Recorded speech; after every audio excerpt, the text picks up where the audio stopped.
আল্লাহ সুবহানাহু ওয়া তাআলার রহমত তো আরবের স্থানের। দেখুন কত মোটা মোটা, আমি এত মোটা দেখি নাই। আর সাদা ওরে মাশাআল্লাহ, এটা ডাঙ্গুলার মতন। কত মোটা মোটা দেখো সোরাদিন। সোরাদিন, ও সোরাদিনই বলে। দেখুন আরও দুইটা কিনি আছে দেখুন।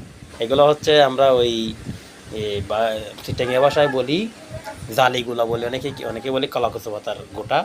এগুলা খাওয়া কিন্তু খুব সুস্বাদু, ডায়াবেটিসের কাজ করে। আর এটা তো আপনারা জানেন ওই সাজনা সিম, এখানে লাঠি একটা সাইডে ফেলাইতে হবে।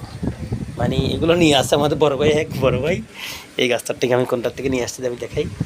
এটা হচ্ছে এই সাজনাগুলো নিয়ে আসছে এই গাছটার থেকে। এটা হচ্ছে সাজনা গাছ, দেখুন সাজনা গাছ, দেখুন কি সুন্দর সাজনা গাছ, সাজনা সিম, সাজনা ফুল। এটা হচ্ছে আরব এলাকা। এত বড় বড় মোটা মোটা সিম হয়, আমি প্রথম ফার্স্ট দেখলাম। এত মোটা সিম দেখি নাই, সাজনা সিম। দেখুন আপনাদেরকে যদি আমি দেখাই, মাশাআল্লাহ আসলেই অন্যতম। এগুলো অনেক মোটা, মাশাআল্লাহ এত মোটা, আলহামদুলিল্লাহ আলহামদুলিল্লাহ। কিরে মাশাআল্লাহ, কিরে মাশাআল্লাহ মাশাআল্লাহ মাশাআল্লাহ মাশাআল্লাহ। এগুলো এক সাইজের। আমরা সাজনা সিম দেখেছি বাংলাদেশে এরকম এরকম চিকন চিকন। এটার সামনে দেখুন একটা সাপ, মানে একটা এটার বাচ্চার মতো লাগছে।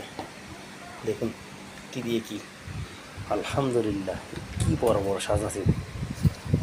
তো ডাঙ্কেল তো এক মুষ্টি বরাবর, এক মুষ্টি দেখুন, মাশাআল্লাহ মাশাআল্লাহ কি সিম রে। আর এখান থেকে আমি একটা খেয়ে ফেলবো এখন। আলহামদুলিল্লাহ, আল্লাহ হাফেজ।